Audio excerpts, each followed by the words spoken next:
Sejam todos bem-vindos a mais um episódio do nosso canal Momento Católico. Hoje o nosso canal está recebendo o pastor de Fortaleza, o arcebispo Dom Gregório Paixão. Tudo bem, Dom Gregório? Como vai? Tudo ótimo, Vera, graças a Deus, está tudo tranquilo. Muita alegria poder estar aqui nesse momento católico, nesse momento tão bonito assim, de encontro, onde a gente vai conversar um pouquinho e também, ao mesmo tempo, poder dar uma palavrinha para as pessoas que nos acompanham. Dom Gregório, hoje a gente está fazendo essa gravação dia 21 de março. Esse é o aniversário presbiteral de 32 anos. Parabéns, viu? Assim, que o senhor possa continuar com muita saúde ainda e com muita garra, como o senhor está vindo aqui em Fortaleza, que o senhor já participou de várias paróquias, de várias atividades nessas paróquias aqui de Fortaleza, viu? Parabéns pelos 32 anos. Muito obrigado, uma graça muito grande poder recordar, né, o que aconteceu lá atrás, né? Então a gente olha o tempo, a gente parece que foi ontem, não é? Interessante isso, o tempo passa muito rápido em nossa vida, mas uma graça muito grande poder entender a obra de Deus, e somente com o tempo a gente vai entender mais ou menos os desígnios dele para que a gente pudesse chegar até aqui.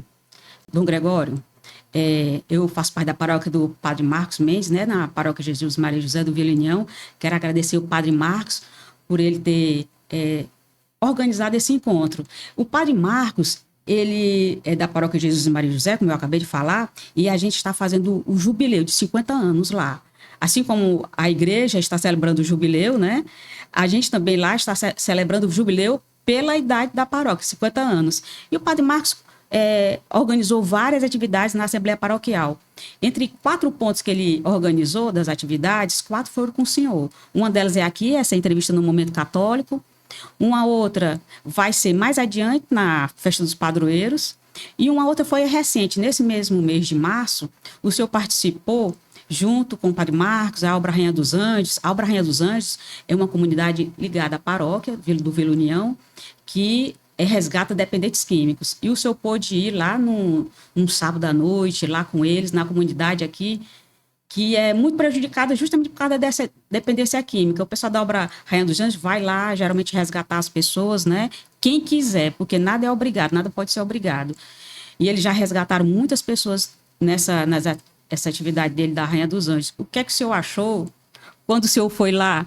Porque teve uma repercussão muito boa, uma repercussão muito grande. Até na WTN, na AC Digital. Perfeito. Visitar uma comunidade onde a gente vai encontrar pessoas que sofrem, né, com a dependência química, é realmente fazer uma visita ao Cristo sofredor. As pessoas talvez não consigam compreender isso, né? Jesus disse: eu estava preso e você foi me visitar. E a gente encontra ali a face dolorosa, talvez a mais dolorosa da sociedade, né? Naturalmente, algumas pessoas podem ir por curiosidade para saber como vivem as pessoas que estão no grau máximo da dependência. Algumas outras pessoas podem ir, talvez, porque querem fazer um trabalho sociológico, assim por diante, não é? De estudo sobre a questão da dependência química, que é uma questão mundial, né? Outras pessoas vão, talvez, porque para fazer uma reportagem ou algo parecido com isso, né? Nós vamos pela caridade, né? Nós vamos porque nós acreditamos que Jesus se torna sofredor naqueles que realmente padecem, né, de algo que é terrível. Talvez para algumas pessoas digam: mas estão ali porque eles desejam estar ali.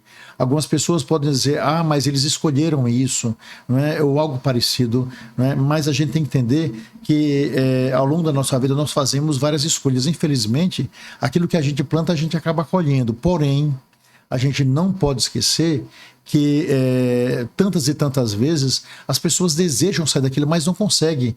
Tem situações que é fácil você, digamos, sair. Você pode dizer o seguinte: Senhor, eu tenho uma língua muito grande, eu gostaria de falar menos, por exemplo. Então você pode até fazer um esforço, ter um controle, e olha que isso é difícil, né? Fazer um controle. Então eu tenho esse pecadinho de estimação, como algumas pessoas dizem, né? Eu gostaria de me livrar desse pecado. Então isso é possível também. Mas existem pessoas que têm uma dependência que move todo o organismo, uma situação extremamente complexa. Então a gente pode dizer: olha, é fácil você sair disso. Olha, é realmente só pela graça do Espírito Santo, só por um amor transformador, só por uma confiança acima de qualquer coisa, só por uma graça de Deus, alguém que vive naquela situação é capaz de sair dali. Não é fácil.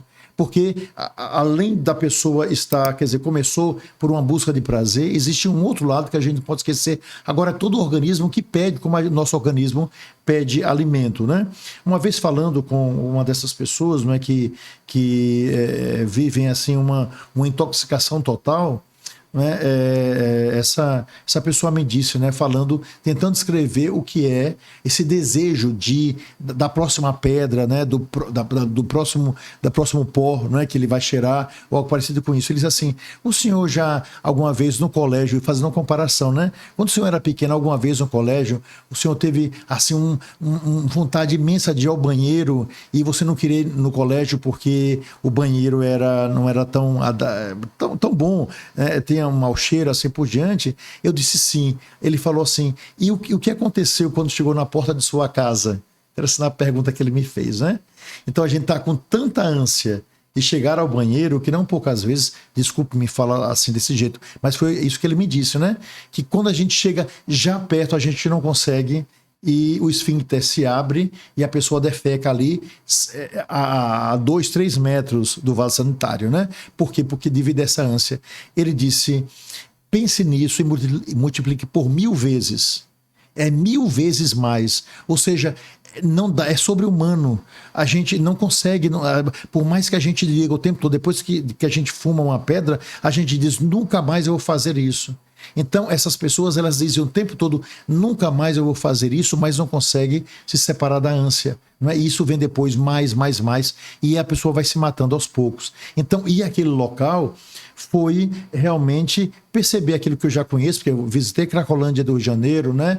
Eu fui em vários lugares, tenho amizade com pessoas que superaram, né, o vício. Graças a Deus a igreja tem um trabalho maravilhoso. Nós temos Fazenda da Esperança, não é? Nós temos aqui a obra Lumen, né? Todas elas com ação internacional. Nós temos aqui a comunidade Shalom, que também faz esse trabalho, né? Nós temos aqui as pastorais sociais, que também colaboram, né? Tem pastoral de rua e tantas outras pastorais, né, que colaboram para tirar essas pessoas assim da rua. Nós temos também digamos, um trabalho de conscientização, né, dos governos, porque muitas vezes os governos trabalham com os menores danos, digamos assim, respeitando a liberdade das pessoas estarem ali, mas a gente sabe, por aquilo que a gente tem de contato, até mesmo por causa dos médicos, quantas pessoas morrem por causa, né, do uso das drogas, né, e quanto ela acaba entrando na criminalidade, porque as pessoas passam de ter sua vida controlada por um cérebro inteligente, mas por uma ânsia doentia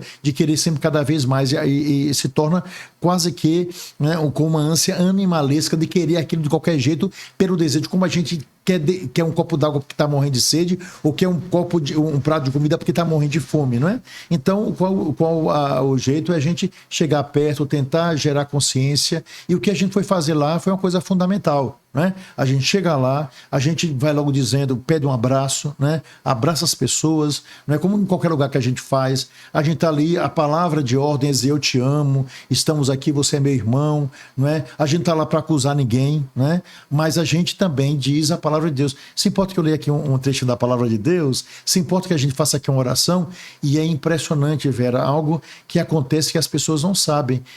A experiência de muitos anos, né? Há muitos anos que eu visito o presídio, há muitos anos que eu vou nessas comunidades, há muitos anos que a gente conhece pessoas em situações extremas da vida. Nunca eu vi em um local, né, alguém dizer: eu não quero sua prece, eu não quero sua oração, eu não quero que você reze pela gente. Eles podem estar lá reunidos, porque realmente às vezes na cena pode ser até macabra, né? Pessoas ao redor de uma mesa com seus cachimbinhos ali fumando, né? É um negocinho, gente que está totalmente abatida, magra, etc., porque também usa droga, tira a fome, então as pessoas emagrecem excessivamente. Então, mas todas elas param tudo que estão fazendo, né, inclinam a cabeça o máximo que podem, alguns começam logo a chorar e a gente faz a prece e eles aceitam aquilo assim por diante, dizem amém, compreende? É bonito perceber que existe realmente essa força que está dentro, que é Deus, que está em nós, né? Deus está ao nosso lado, que ainda faz isso. Agora, às vezes a força física a pessoa não consegue. Peço desculpa por a explicação tão longa, mas eu acho que as pessoas precisam ter consciência. E a gente diz, olha, você não quer ir conosco, né? Nós temos um lugar bom para você começar uma vida nova, assim por diante. E é interessante que quando você consegue pegar uma pessoa no momento que ela está enfraquecido, pela droga no sentido assim, mas que a força de Deus parece vencer porque se abriu, o que é que a gente faz? A gente consegue levar.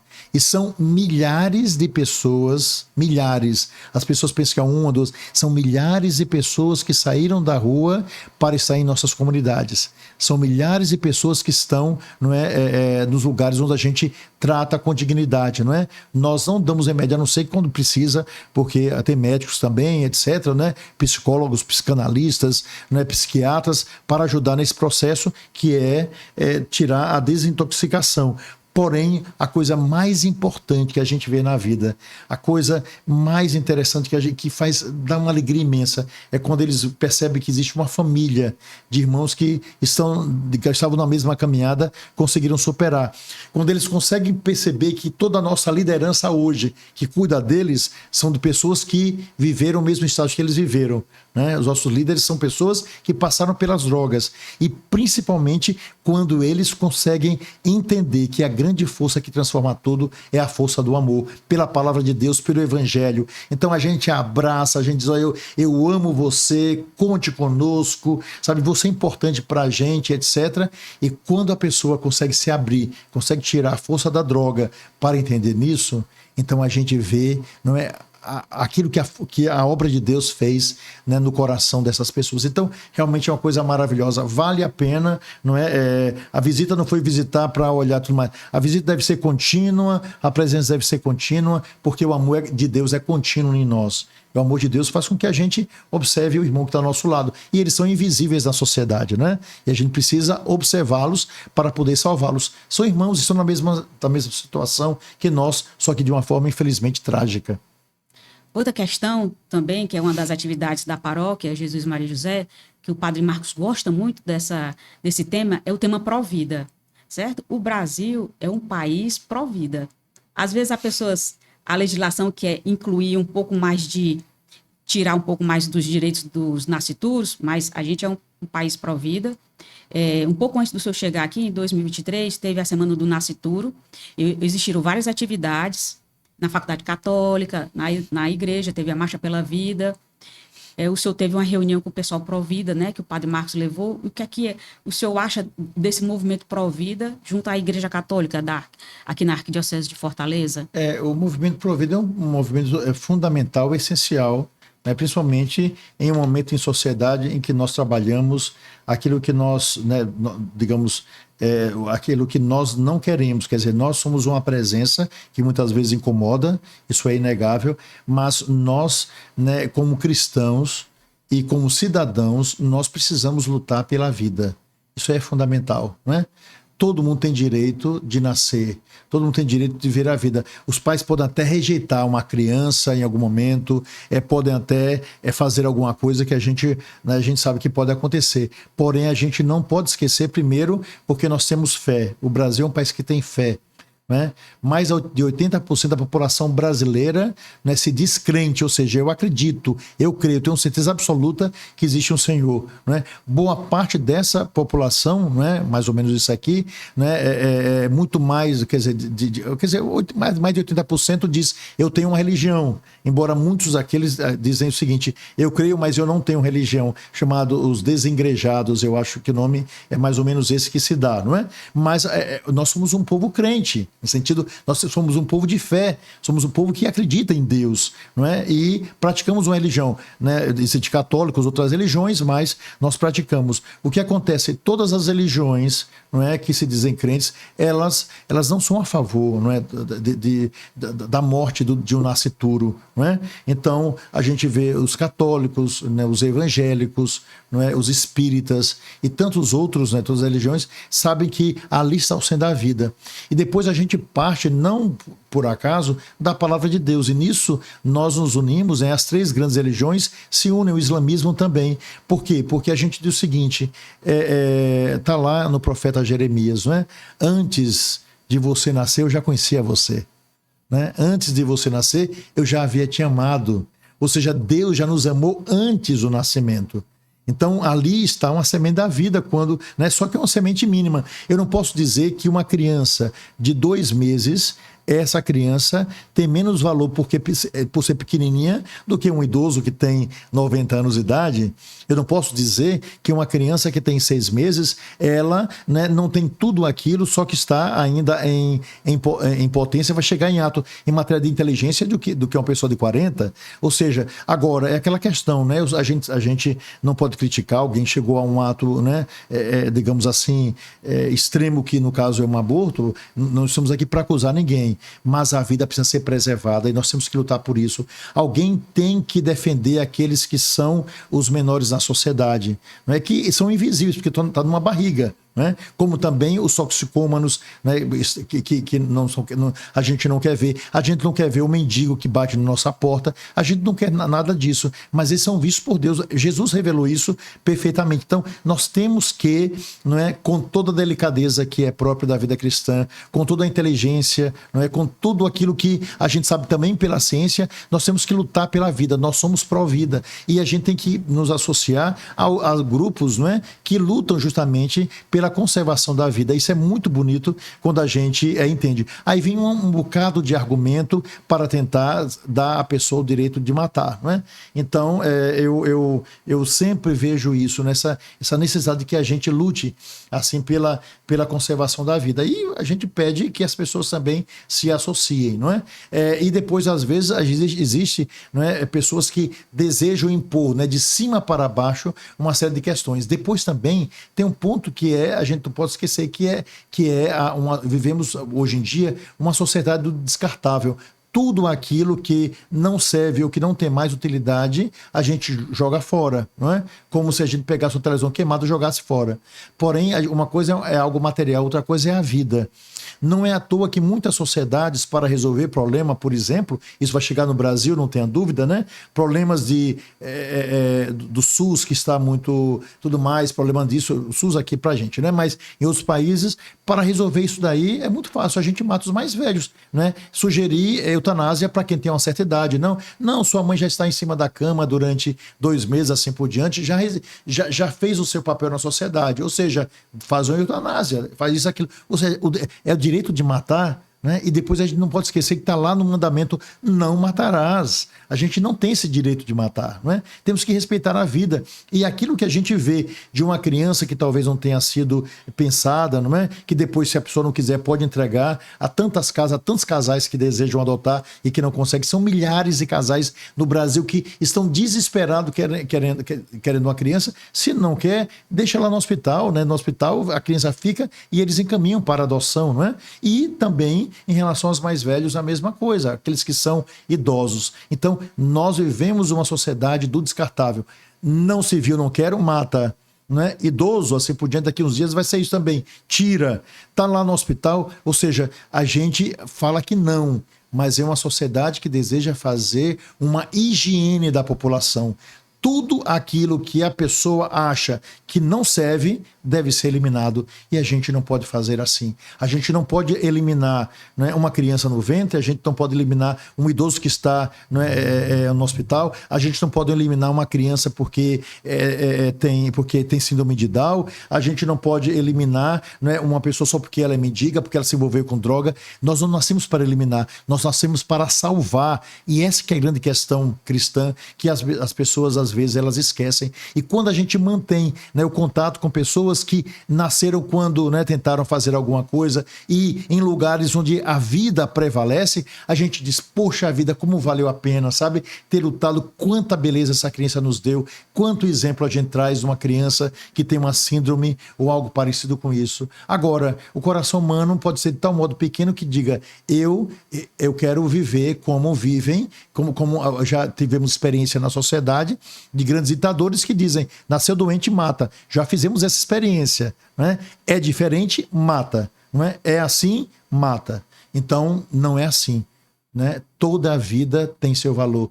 Toda a vida é amada por Deus. Toda a vida precisa ser conservada, né? E se não conservamos, né, é porque simplesmente o egoísmo faz com que a gente não olhe aquele que está no lado. A pessoa humana não nasceu para ser descartada, nasceu para ser amada. Foi esse exemplo que Jesus Cristo nos deu. A gente não esquece que Herodes, por não querer Jesus, tentou matá-lo de todas as formas e matou tantos outros, né, ali, aquelas crianças de 2 anos para baixo, né? A gente vai querer seguir o exemplo de Herodes? A gente vai querer seguir o exemplo do faraó do Egito que tentou fazer a mesma coisa para pegar Moisés, né? A gente vai querer fazer o que Hitler tentou fazer também, né? Ou seja, uma eugenia, né? Tem que ser os puros, os perfeitos, assim por diante, né? Isso não é obra de Deus. Isso não é obra de Deus. Portanto, a gente tem que ser pró-vida, porque ser pró-vida é ser de Deus, é lutar pela obra de Deus. Dom Gregório, outra questão é que a gente, andando pelo Brasil, nas igrejas, a gente vê muito mais mulheres, né? Senhoras, mulheres. E aí, eu ouvindo até o professor Felipe Aquino, na Canção Nova, ele fala muitas vezes assim, eu tinha que os pais, né, chegam para ele reclamando, olha, eu tinha meu filho católico, depois que ele entrou na faculdade, aquele professor cheio de ideologias, né, meu filho hoje não é mais católico, às vezes é anticristão, às vezes é ateu, certo? E eu vi recentemente a arquidiocese lotada de jovens, certo? Então, o que é a igreja, a arquidiocese, as paróquias podem fazer pelos jovens para a melhor evangelização dos jovens? É interessante, Vera, porque a gente às vezes não percebe, mas o jovem está presente na igreja porque muitas vezes a gente não percebe. Mas também tem outra questão. Às vezes nós não damos chance para que os jovens sejam jovens dentro da igreja. Porque a gente tem que saber que são fases. Eu não vou jamais, na igreja, sugerir, por exemplo, um grupo de Olimpíadas para pessoas acima dos 90 anos de idade, por exemplo. Certo? Eu não vou exigir que pessoas que têm acima de 80 façam vigílias longas na igreja de um dia para uma noite, porque tem o horário do remédio, tem uma série de questões, né? Eu não vou exigir que os pais levem uma criancinha por uma noite de vigília inteira, porque a criança vai ficar ali, tem que dormir, tem que fazer isso. Ou seja, existe exigência que a gente tem que ter muito cuidado na hora que a gente vai fazer, porque cada situação é uma situação. Né? A mesma coisa em relação aos jovens. Nós precisamos ter, né, na cabeça que os jovens precisam de espaço na igreja. Né? E quando ele encontra espaço, como eu encontrei, né, ele realmente se desenvolve. Agora também tem o seguinte, às vezes aqueles que foram jovens, como é o meu caso, né? Eu estou na terceira idade, tenho 60 anos, então às vezes a gente esquece de ver como nós somos tratados muitas vezes.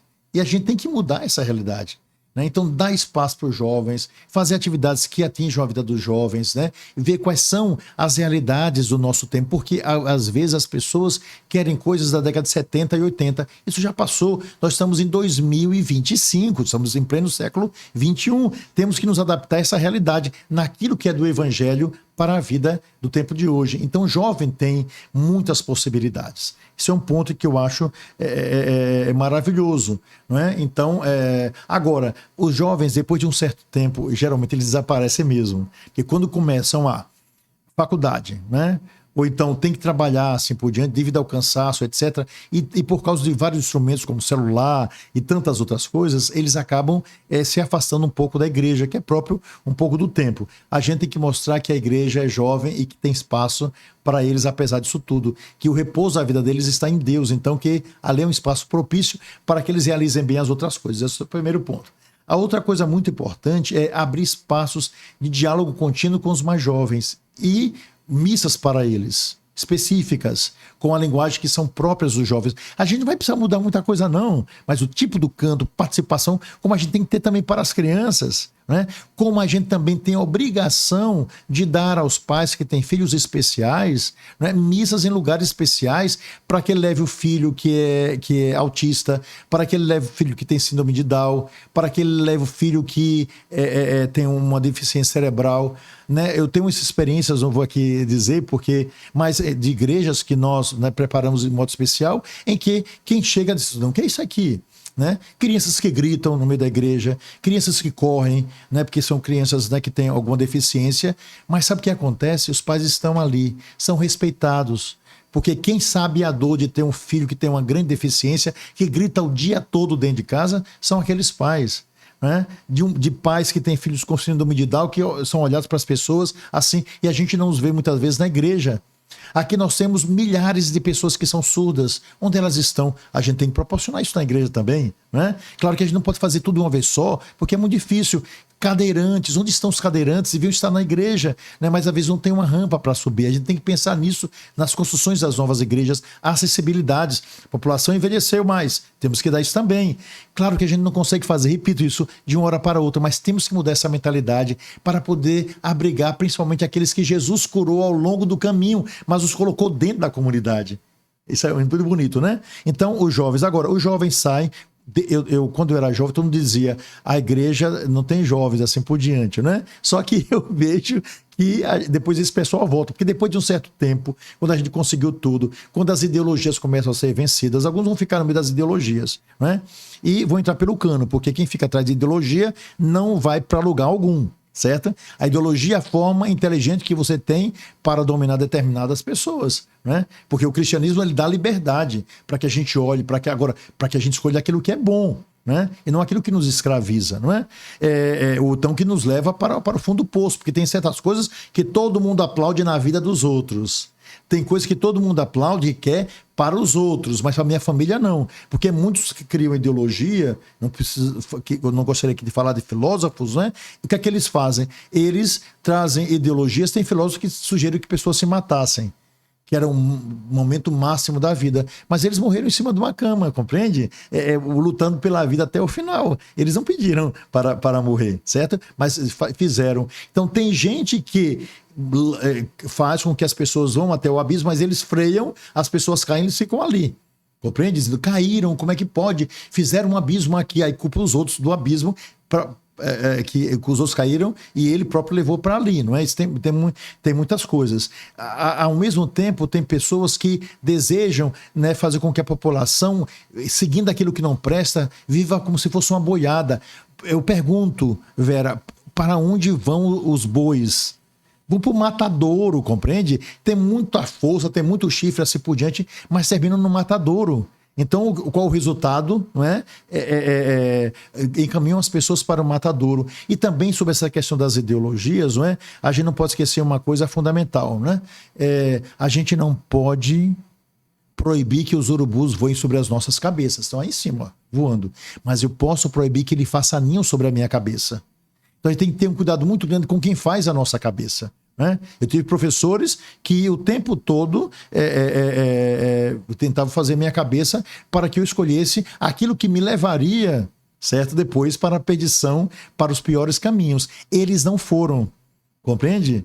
Né? Muitas vezes falavam de pobres apenas escrevendo sobre eles, mas nunca foram em lugar algum. Eles não querem pobre perto dele. E são dos melhores hotéis do mundo discutindo como aqueles que fazem as guerras, os melhores locais, enquanto os jovens estão se matando. Então, a mesma coisa, as ideologias fazem isso, que é poder pelo poder. Entendeu? Então a gente tem que ter cuidado, temos que cuidar das pessoas, temos que olhar para as pessoas, temos que fazer com que as pessoas saiam da invisibilidade, temos que fazer com que os jovens estejam perto de nós, temos que fazer com que várias coisas aconteçam ao longo do nosso tempo para resgatar a vida. Isso é que vale a pena. Né? Então, essa é a velha coisa. E a igreja, né, sempre teve assim, realmente uma quantidade imensa de mulheres dentro, o que é uma graça muito grande, porque as mulheres sempre constituíram a beleza da igreja. Isso é inegável, não é? Nos diversos trabalhos. E embora algumas pessoas digam que não é? As mulheres, elas tiveram, assim, um ponto fundamental em todo o crescimento, como disse, não porque deram a vida, mas também porque a primeira instituição, né, a dar total liberdade para as mulheres realizarem coisas maravilhosas foi a Igreja Católica. Né? Vejam o Convento das Freiras. Elas, desde o século IV, V, sempre tiveram na sociedade liberdade para se organizar, assim por diante. Tiveram colégios, eram as diretoras, elas eram as ecônomas, não é? A primeira instituição a educar, né, para a leitura, né, e terminar com o analfabetismo, né, do mundo no feminino foram os conventos da Igreja Católica. Dentro dos conventos, a gente muitas vezes esquece disso, né? Quem abriu as universidades, como nós chamamos hoje, foi a Igreja Católica, que criou as universidades e assim por diante. Agora, infelizmente, tem pessoas que não gostam, assim por diante, isso é mais do que natural, né? Então, essa presença feminina é tão bonita na igreja, né? Como a Virgem Maria. Né? É muito bonito, né? A presença de tantos santos, né? Santa Teresinha, etc. E essas mulheres nos ensinaram principalmente a beleza, não é? Daquelas que se tornaram servidoras do Evangelho, seguidoras de nosso Senhor Jesus Cristo, né? E pela própria vida, pela própria maternidade, nos deram, né, os novos cristãos. Isso se vem naturalmente pelas mulheres, não é? Então é uma graça muito grande. Agora eu vejo que é uma luta constante daquilo que a gente tem que fazer. O importante é que a igreja tenha as suas portas abertas, não apenas para receber as pessoas, mas as portas abertas para que, conhecendo o Evangelho, a gente saia e leve a verdade do Evangelho para todos, crianças, jovens, adultos, né? E que não tenha vergonha de falar desse grande tesouro que salva, que liberta, que faz com que a gente seja, né, gente nova, que é Jesus Cristo. Dom, me permita, certo? A gente falou um pouco sobre a presença das mulheres na igreja, eu perguntei sobre a evangelização dos jovens, e eu gostaria também de falar sobre a evangelização dos homens. E aí, um papel muito importante que eu acho é o texto dos homens. Eu até trouxe aqui o livro do Dom, livro do texto dos homens, que é um roteiro para você ter a reunião do texto dos homens, certo? Qual a importância do texto dos homens para o senhor dentro da igreja? Pois é, como você diz, né? A igreja nós temos muitas mulheres, mas temos muitos homens que trabalham também, né? Os homens têm características que são muito próprias, né? Então, muitas vezes eles se sentem, por uma série de questões, por serem muito práticos, né? Eles não se sentem chamados para algumas coisas, mas existem coisas que a gente pode fazer para aproximar o homem de Deus. Uma dessas questões é a piedade. Quando o homem se torna piedoso, ele se torna diferente, né? Ele se torna um melhor marido, ele se torna um melhor pai, ele se torna um melhor empregado, né? Ou ele se torna um melhor empreendedor, e assim por diante. O texto dos homens nasce lá, né, em Itabi, lá em Sergipe, não é? E depois vai se espalhar por todo o Brasil de uma forma muito simples. Homens que, devido às questões da vida, devido às suas dificuldades, resolveram se unir para rezar. E o texto dos homens faz isso. Agora, o mais bonito do texto dos homens é que eles rezam o texto, mas não é só por rezar o texto, que já é uma grande graça. A meditação é naquilo que é da vida de nosso Senhor Jesus Cristo. O texto leva à escritura. O texto leva, não é, também a vida da igreja. O texto leva a uma meditação sobre a própria existência, sobre o universo masculino, em uma sociedade que quer matar a paternidade. Uma sociedade é feita de maternidade, paternidade, paternidade, maternidade. São duas coisas, desde o início era assim, né? Então, e elas têm a mesma digamos, estão no mesmo patamar, né? Então, quando se diz, né, de uma forma, digamos, criacionista, de que Deus tirou a mulher do lado, ele não tirou a mulher dos pés. Isso era porque para combater algumas sociedades da época, não é? Não tirou a mulher dos pés porque ela seria inferior. Não tirou a mulher, não é, da cabeça porque ela seria superior. Tirou a mulher do lado para dizer em igual dignidade. Isso é muito bonito, né? Então, juntos eles constroem a vida, porque a mulher precisa do homem para isso, o homem precisa da mulher, não é? E nós precisamos todos nós. Então, a ideia é fazer com que o homem ele possa ingressar em sua casa, né, com mais vigor, no sentido de beleza, assumindo esse papel que é próprio, porque cada um na sociedade, engenheiro é uma coisa, arquiteto é outra coisa, pedreiro é outra, não é? Se o arquiteto não sabe pegar uma colher de pedreiro para construir uma casa, mas ele sabe desenhar. O engenheiro sabe como fazer para aquela casa não balançar tudo mais, faz todos os cálculos para tudo dar certo, certo? Mas ele também não vai pegar, não vai rolar massa como o servente pedreiro. Só que se você une num desejo um arquiteto, né, um engenheiro, um pedreiro, um servente pedreiro, e se você tem algum dinheirinho, não é, uma casa vai ser construída. Então cada um tem seu papel. Né? E cada um vai colocando a sua vida, né, auxiliando o outro para que a coisa realmente aconteça. Né? Então, eu achei muito bonito a gente perceber essa presença do homem na igreja. Nós queremos também essa presença. Né? E Jesus começou ali, né, através de 12, né, e assim por diante. Então, né, a ideia do texto dos homens é algo simplesmente maravilhoso, excepcional, e a gente não pode abrir mão disso. Dom, eu gostava também, eu gosto, né, muito de assistir o Padre Rufus lá na TV Canção Nova, passa toda meia-noite, no domingo. E aí ele fala muito assim, que ele, Padre Léo também, na Canção Nova também falava muito sobre a questão da oração de amorização, certo? Eu queria aproveitar o senhor aqui, que muita gente que nos assiste tem aquele problema de depressão, síndrome do pânico. Eu tenho vários amigos assim, tem pessoas que estão doentes, com câncer, com algum problema maligno, estão internadas, estão doentes mesmo. O senhor poderia fazer uma oração por elas agora? Sim, sim, com todo prazer. Só fazendo um pequeno comentáriozinho, né? Às vezes a gente não percebe, existem doenças que são muito antigas, mas que se tornaram cada vez mais potentes agora, né? A gente sabe, por exemplo, que o excesso de açúcar não apenas gera diabetes, mas dizem, né, os médicos que câncer se alimenta de açúcar. Então, hoje em dia, nós consumimos muito mais, nós mudamos totalmente a nossa alimentação e tantas outras coisas, não é? Então, a gente mudou. Então, o número de pessoas doentes é muito grande, mas também não apenas as doenças físicas, mas as doenças de nível psicológico, espiritual também, né? A gente sabe disso. Deus nos dá força para que a gente supere essas grandes dificuldades. Às vezes, realmente, o organismo, Deus que criou o nosso organismo, né? Ele foi todo preparado para que funcionasse. Também sabia que a gente um dia chegaria, né, ao cansaço e nós morreríamos. Mas a gente tem que lutar pela vida, porque Deus nos deu essa grande graça, até o seu declínio total, quando for no tempo certo, como também a gente deve buscar superar essas grandes dificuldades que muitas vezes, né, atacam a nossa existência, né? Então isso se dá, né, através de uma vida de fé, né? A gente precisa ter fé, porque senão a gente vai para o abismo, é muito interessante. E algumas doenças a gente precisa buscar também ter um controle, porque às vezes, né, as exigências são tão grandes, a gente fica tão preocupado com o futuro, que a gente vive numa vida de ansiedade, é síndrome de pânico e tantas outras coisas que a gente já fica vendo, né, o monstro que vai acontecer no outro lado, e muitas vezes é coisa da nossa cabeça. E ao mesmo tempo tem alguns que entram numa profunda depressão, que é uma paixão pelo passado. Sabe, Vera, a gente tem que fazer uma coisa, a gente tem que viver o presente.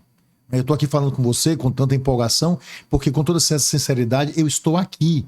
Eu não estou lá, eu tenho um compromisso depois, assim, eu estou aqui. Se a gente vive isso com intensidade, a gente vai viver o dia a dia e a gente não vai enlouquecer. Então a gente não pode carregar dentro da gente, eu digo sempre, né? Todas as vezes que eu ingresso no meu quarto, né, lá na casa onde eu moro, eu digo sempre a mesma coisa. Eu digo para os meus problemas e para as pessoas que tive alguma questão, vocês vão ficar aqui fora. Eu vou entrar e eu vou no meu quarto e tudo mais. E eu sempre faço isso, sempre digo isso aqui. E acredite, né? Por quê? Porque às vezes, o que é a depressão? Desculpe me dizer. Claro que algumas questões são físicas, né? São psicológicas, né? Às vezes até psiquiátricas. Mas muitas das pessoas que têm alguma depressão é porque elas carregam dentro delas 50 pessoas. Carregam a sogra, né? Carregam o inimigo e tudo mais. Aquela pessoa que fez uma coisa lá atrás. Se a gente levar para nossa cama 40 pessoas que o tempo todo vai ficar dentro da gente, a gente não vai levar a lugar algum. A gente tem que tirar tudo isso, arrancar, jogar no lixo para que a gente coloque dentro da gente aquilo que realmente vai fará com que a gente supere aquelas situações, né? A mesma coisa quanto ao futuro, o futuro a Deus pertence, os antigos já nos ensinaram, né? Vai acontecer isso, vai acontecer tudo mais, assim por diante. Pelo amor de Deus, né? Tem gente que entra em desespero por tudo. Então, calma, tem que ter calma, sabe? Um pouco mais de calma, espere, acredite em Deus, reza, compreende? Pega aí, às vezes, do texto, sabe? Medita, assim, em Deus, assim por diante. É uma arma, uma força que a gente tem para poder chegar a uma verdadeira serenidade da força do Espírito. Não é coisa mágica, mas nos ajuda, porque se a gente está em Deus, a gente abre o coração para a novidade. Deus sempre nos dá esse controle, essa tranquilidade. Então, isso é fundamental. Estou dizendo para todo mundo assim, não é? Porque a gente vai aprendendo isso ao longo da vida. E quando a gente faz isso, a gente aprende, vale a pena viver, vale a pena, sabe? Eu gosto muito de viver, compreende? Vale a pena viver. E as pessoas olham assim, acham que não tem problema, porque a barbinha tá feita, o cabelo tá cortado, né? A gente tá sorrindo. Eu tenho milhões de problemas, só que os problemas foram feitos para ser resolvidos. E eu digo, fica aí fora, porque depois eu vou pegando um a um e vou tentando resolver, né? Alguns a gente não vai conseguir resolver, mas a gente pode, não é, aprender a lidar com eles. Uma pessoa que teve um acidente, ficou com uma perna com uma deficiência, vai ter que aprender a viver com ela. Uma pessoa que é diabético, desenvolveu diabetes, vai ter que tomar um remédio, vai ter que conviver. A gente vai ter que conviver também com os problemas e lutar. Agora, com a cabeça fria, com Deus, em primeiro lugar, a gente vai ter condições de resolver os problemas que estão na nossa frente. Essa é a grande graça, compreende? Então, a minha sugestão a quem está ouvindo, olha, eu sei que não é fácil, eu sei que tem problema financeiro, econômico, de saúde, pessoais, afetivos, eu sei que tudo isso existe, mas deixe isso aqui de fora, olhe de fora e diga como você vai tentar resolver, quais são as possibilidades, quem vai lhe ajudar a resolver esses problemas, né? E depois confesse, né? Vá a diretores espirituais, joga para fora tudo que está dentro, né? E a pergunta final para dar a bênção, eu peço perdão por comentar, mas é uma oportunidade, né, devido também a capilaridade que você tem de levar, não é, aqui seu podcast bem para longe, não é? A gente tem que começar realmente uma vida nova, não é? E também parar de botar dentro da gente aquilo que não presta. Olha, quando 6 coisas ruins saem de você, 6 coisas boas começam a entrar. Quando você deixa de conviver com 6 pessoas que não prestam, 7 pessoas que prestam vão começar a entrar na sua vida, certo? Quando você se une, né, a 6 pessoas que são tolas, você vai ser o 7º. Quando você se une a 6 pessoas que são sábias, você vai ser o 7º.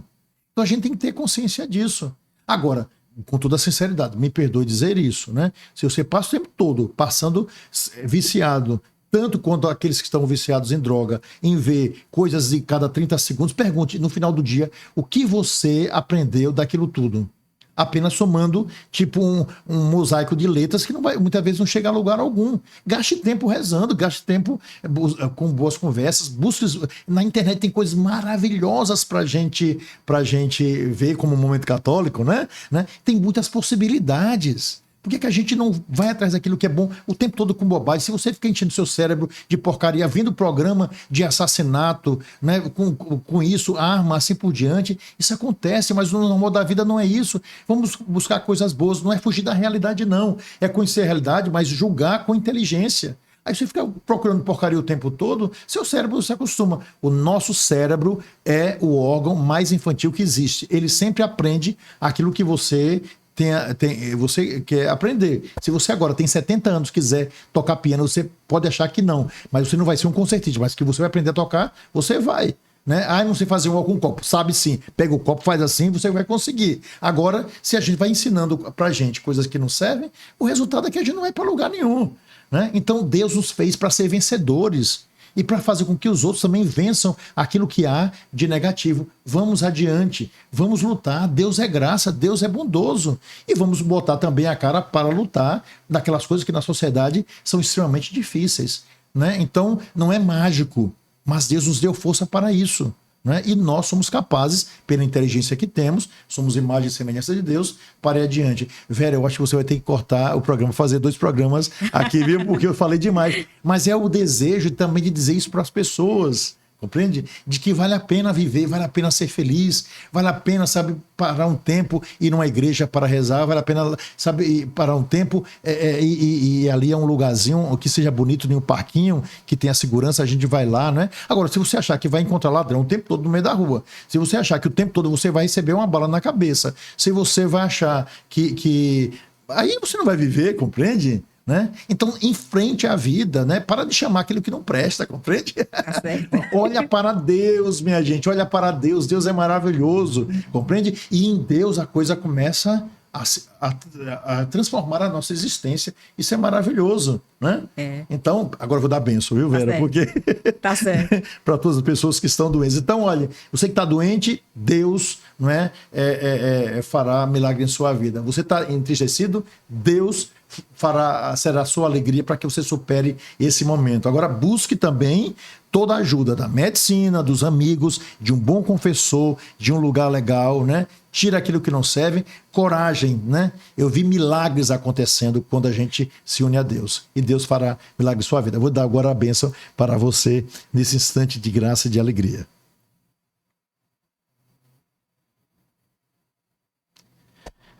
Deus de amor e de misericórdia, nós os pedimos a vossa bênção sobre esses filhos que passam as mais diferentes tribulações do corpo e da alma. Pai de misericórdia e de bondade, pedimos para todos saúde do corpo e da alma, que sejam livres dos inimigos espirituais e corporais, e que só de graças seja a vida de cada um.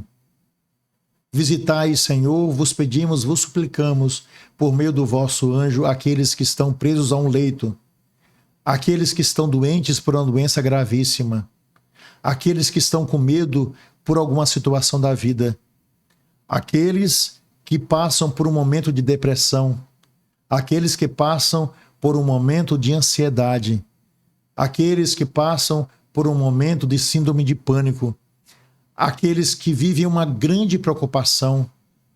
Vos pedimos, Senhor, por aqueles também que são entristecidos porque nesse instante não têm um trabalho, aqueles que foram rejeitados, aqueles que se sentem os menores na sociedade, aqueles que são invisíveis. Dai, Senhor, pela força da vossa misericórdia, uma força nova a esses filhos, para que se levantem, para que tentem mais uma vez, para que não desistam da vida, e de um modo especial, para que reconheçam que dentro deles, ao lado deles, acima deles e abaixo deles, existe um Deus que é amor, que é misericórdia, que é bondade, e que lhes dá a cada dia a possibilidade de começar tudo outra vez. Mandai, Senhor, também para a vida desses irmãos e irmãs, homens e mulheres, que possam auxiliá-los para que saiam das situações difíceis que passam. E, Senhor, vos pedimos, mandai São Rafael, medicina de Deus, para que ele chegue aos lugares onde as pessoas, mesmo os médicos, não conseguem chegar, e que os vossos santos e os vossos anjos do céu intercedam para que os filhos abram o coração para a possibilidade de uma vida nova que somente vós, Pai de amor, podeis dar a todos os vossos filhos e filhas. E assim, meus irmãos, pedindo graças abundantes e a intercessão de um modo especial da Virgem Maria, de São José, e nesse dia especial, 21 de março, de São Bento, eu os abençoo em nome do Pai, do Filho e do Espírito Santo. Amém. Amém. Dom, muito obrigada. Se eu gostaria de falar mais alguma coisa? Não, porque se eu falar, vou ficar aqui mais meia hora, né? E você vai ter que me expulsar aqui, né? Desse podcast. Tô brincando com Vera, né? Mas, Vera, o que eu quero dizer é muito obrigado, pelo trabalho que você faz. Muito obrigado, né? Pelo nosso pároco aqui, não é? Que nos proporcionou, não é? Esse encontro, né? Essa grande alegria. Perdão, né? O Padre Marcos Mendes. Eu quero também agradecer pelo trabalho que você faz por esse momento católico, né? Perseverança, muita alegria. Obrigado pelo trabalho que você faz. Também quero agradecer a todos aqueles que nos acompanharam durante, né? Esse tempo longo, é verdade, mas esse tempo que é de profunda graça, de profunda alegria, porque nós partilhamos, né? Não a fantasia de alguma coisa, mas o dia a dia. Eu acho que nós falamos sobre o nosso dia a dia, o que é maravilhoso, né? E peço que Deus apenas lhe dê saúde, como a todos os irmãos, e muita paz para continuar evangelizando. Eis a graça e a bênção daquilo que desejamos para nós e para todos os nossos irmãos. Portanto, muita coragem, parabéns, persevere, não é? E que logo, logo a gente possa ter aí o programa, não é? O podcast de número 1000, não é? Tá para certo. celebrar a grande graça da perseverança, esse trabalho maravilhoso que você faz. Parabéns, que Deus abençoe. Obrigado, Dom. Mas o senhor gostaria só de dar a bênção final? Sim, posso dar, não é? Então, para todos os irmãos, né, que nos acompanharam nesse momento e para aqueles que vão assistir durante, né, em outras rodadas, não é? Então a gente pede a bênção de Deus, que é tão maravilhoso na nossa vida, não é? O Deus Todo-Poderoso. Então, o Senhor esteja convosco. Ele está no meio de nós. E abençoe-vos Deus Todo-Poderoso, Pai, Filho e Espírito Santo. Amém. Muito obrigada.